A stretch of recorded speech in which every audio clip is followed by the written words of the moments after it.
Screen पर आप जो तस्वीरें देख रहे हैं यह लड़की और कोई नहीं, सोनम शुक्ला है, जो मुंबई की 18 वर्षीय छात्रा है। इसकी ऐसी दशा इसके प्रेमी ने की है। नमस्कार दोस्तों, मैं दीपक शर्मा और आप देख रहे हैं गौधर्म न्यूज की खास पेशकश एक और गुनाह की असत्य घटना में आप सभी का स्वागत है। आशा करता हूं कि आप सभी खैरियत और स्वस्थ होंगे।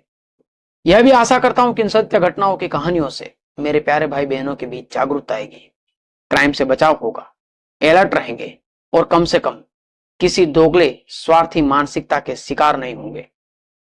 आज की यह घटना बड़ी दिल दहलाने वाली और डरावनी है।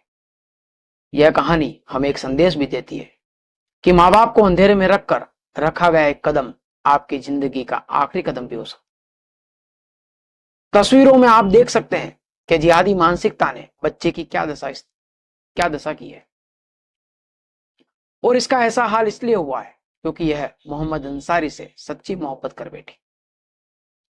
मैं आपको नहीं कहूंगा कि आप मेरे चैनल को सब्सक्राइब और शेयर करें। हाँ, यदि आप सच्चे सनातनी हैं और यह चाहते हैं कि धर्मांतरण पर रोक लगे, हमारी बहन बेटी ऐसे किसी जिहादी मानसिकता की शिकार ना बने, तो इस वीडियो को तमाम बेटियों तक पहुंचा दें। आइए समय बर्बाद न करते हुए चलते हैं घटना की ओर। सोनम शुक्ला हत्याकांड। बात मुंबई शहर की है। मुंबई जिसे सपनों का शहर भी कहा जाता है, यहाँ हर गली, हर मोड़ पर हर कोई अपने सुनहरे भविष्य की तलाश में भाग रहा है। उन्हीं में से एक थी सोनम शुक्ला।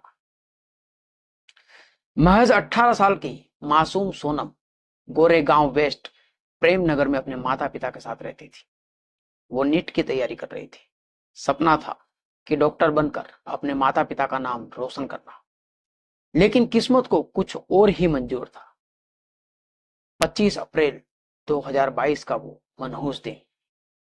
उस दिन शाम करीब 4 बजे सोनम रोज की तरह ट्यूशन के लिए घर से निकली थी, लेकिन उस दिन वह ट्यूशन न जाकर अपनी एक महिला मित्र के घर चली गई। रात करीब 9 बजे वह अपने महिला मित्र के घर से निकलकर अपने घर पे जाने के लिए तैयार होती है। उसी वक्त उसके फोन पर एक फोन आता है, और फोन मोहम्मद अंसारी का, 23 वर्षीय युवक जो पास की एक बेकरी चलाता था। मोहम्मद अंसारी ने सोनम को अपने घर पर कुछ जरूरी काम है यह कहकर मिलने बुलाता है, और सोनम शुक्ला उससे मिलने के लिए अंसारी के घर पे चली जाती है। मोहम्मद अंसारी अक्सर लड़कियों को अपने प्रेम जाल के अंदर फंसाने के लिए नित रोज नए नए हथकंडे अपनाता था। नए नए चमकीले कपड़े पहनना, नई नई बाइकें लेना, लड़कियों के सामने स्टंट करना, उनके सामने से निकलना, और इसी पेतरों के में से एक पेतरे के अंदर सोनम शुक्ला फंस चुकी थी। सोनम पिछले एक साल से उसके साथ रिलेशनशिप में थी। सोनम के परिवार वालों को यह बात मालूम नहीं थी। कम उम्र, नादानी और भोलेपन में वह अंसारी के वेश्याना इरादे को नहीं समझ पाई और उसके प्रेम जाल के अंदर फंस गई थी। देर रात होने से करीब 9:30 बज रहे होंगे। सोनम के पिताजी ने सोनम के फोन के ऊपर कॉल किया और पूछा कि सोनम आप कहाँ हो। तो सोनम ने उत्तर दिया कि पापा मैं अपने दोस्त के घर पर हूं और थोड़ी देर में आ जाऊंगी। यहां मोहम्मद अंसारी और सोनम दोनों कमरे के अंदर अकेले थे, क्योंकि अंसारी के माता पिता आज किसी काम से कहीं बाहर गए हुए थे। दोनों के बीच किसी बात को लेकर कहा सुनी हुई। गुस्से में अंसारी आग बबूला हो गया और अपने होश खो बैठा। उसने पास में पड़े एक इंटरनेट के तार से सोनम का गला घोट दिया। सोनम ने जान बचाने की बहुत कोशिश की। सोनम का दम घुटने लगा। सोनम के हाथ पांव छटपटाने लगे, आंखें बाहर आ गई, और इधर अंसारी सोनम के गले को जिस तार से दबोच रहा था उसे और ताकत से वह खींचने लगा।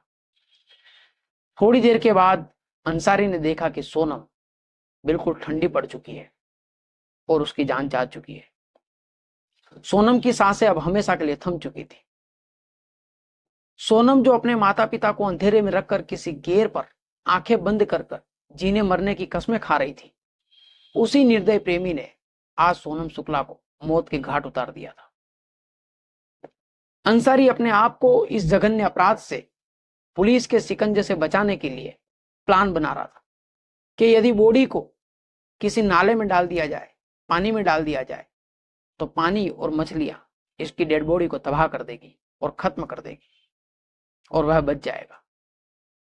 यही सोच कर अंसारी ने लाश को छुपाने और सबूत मिटाने की कोशिश शुरू कर दी। सबसे पहले उसने मृतदेह के हाथ पैर बांध दिए और उसे प्लास्टिक के बोरे में भर दिया जैसे कोई कचरा हो। रात करीब 10:30 बजे स्कूटी पर वह बोरा रखकर मलाड के एक सुनसान नाले के पास पहुंचा और नाले में सोनम शुक्ला की लाश को उसने फेंक दिया। इधर रात 11 बजे का टाइम हो चला था। बेटी के देर रात घर पर न लौटने से उसके पिता की बेचैनी बढ़ रही थी। पिता ने फिर से सोनम शुक्ला के फोन के ऊपर फोन किया तो इस बार सोनम का फोन बंद हो चुका था, फोन स्विच ऑफ था। माँ बाप का दिल बेचैन होने लगा। पूरी रात उम्मीद और डर के बीच बीत गई। अगले दिन सोनम के पिता ने गोरेगांव पश्चिम थाने में गुमशुदगी की रिपोर्ट दर्ज करवाई। 28 अप्रैल 2022 वर्सोवा के पास स्थानीय लोगों ने एक बोरा पानी में तैरते हुए देखा। बोरे को देखकर लोगों को कुछ संदेह हुआ तो लोगों ने स्थानीय पुलिस को सूचना दी। थोड़ी देर बाद स्थानीय पुलिस वहां पहुंची।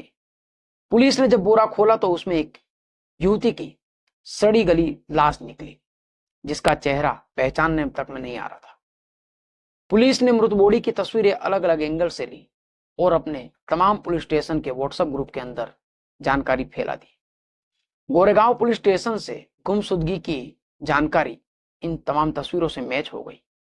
सोनम के माता पिता को बुलाया गया और कूपर अस्पताल के अंदर उन्हें शव की पहचान की। पिता की आंखों में आंसू थे। सामने उनकी बेटी थी, लेकिन अब वो किसी जिहादी मानसिकता के शिकार हो चुकी थी। पुलिस हरकत में आई और केस की गंभीरता को देखकर जांच पड़ताल तेज हुई। सूत्रों से पता चला कि सोनम आखिरी बार अंसारी के साथ देखी गई थी। पुलिस ने उसे पकड़ा। पुलिस ने मोहम्मद अंसारी से पहले तो बड़ी इज्जत और प्यार से पूछा, आप जैसे जानते हो कि लातों के भूत बातों से नहीं मानते। फिर पुलिस ने अपना पुलिसिया चेहरा दिखाया। कड़ी पूछताछ के बाद मोहम्मद अंसारी टूट गया। उसने सोनम की हत्या और शव को नाले में फेंकने की बात कबूल कर ली। उसे तुरंत गिरफ्तार कर लिया गया और आईपीसी की धारा 302 हत्या और धारा 201 हत्या के सबूत मिटाने का प्रयास करना, इन धाराओं में अपराध रजिस्टर करा गया। फिलहाल सोनम का हत्यारा हाई कोर्ट में अपनी जमानत याचिका लगा रहा है। आपको बता दूं कि इसकी जमानत याचिका बॉम्बे हाई कोर्ट ने 7 मार्च 2024 को नामंजूर कर दी है और अपराधी अभी भी सलाखों के पीछे है। सोनम के पिता ने मीडिया से बात करते हुए कहा, हमारी बेटी डॉक्टर बनना चाहती थी। उसने कभी किसी का बुरा नहीं सोचा। हमें नहीं पता था कि वो किस रास्ते पर भटक गई है। हमने तो सपना देखा था कि हमारी बेटी डॉक्टर बनेगी। पुलिस ने जो तस्वीरें भेजी उसमें उसे पहचानना भी मुश्किल हो गया था। हमारी दुनिया उजड़ गई है। ये तमाम प्रकार की जो घटना है, इन्हें देखकर मैं तमाम दर्शकों से इस सत्य घटना के माध्यम से यह कहना चाहूंगा कि आप अपने बच्चों को डॉक्टर, इंजीनियर, साइंटिस्ट जरूर बनाइए, लेकिन पहले उन्हें अपने परिवार के संस्कार जरूर दें। उन्हें अपने बड़ों के बीच में जरूर रखें ताकि वो कहीं न कहीं ऐसे जिहादी मानसिकता के शिकार ना हो, भटक ना जाए। हमारी बहन बेटियां किसी मोहम्मद अंसारी जैसे भेड़िए के चंगुल में ना फंसे। दोस्तों, आज की इस क्राइम और वारदात की इस सत्य घटना की स्टोरी में इतना ही। दोबारा फिर मिलेंगे समाज के युवा धन को जागरूक करने वाली एक और सत्य घटना के साथ। और हाँ, आपको यह सत्य घटना कैसी लगी कमेंट जरूर करें। आपके कमेंट देखकर मेरा हौसला और भी बुलंद होता है। और हाँ, केवल कमेंट से काम नहीं चलेगा, चैनल को भी सब्सक्राइब अवश्य करें। आपका दिन मंगलमय हो, इसी आशा के साथ दोबारा फिर मिलेंगे। जय हिंद।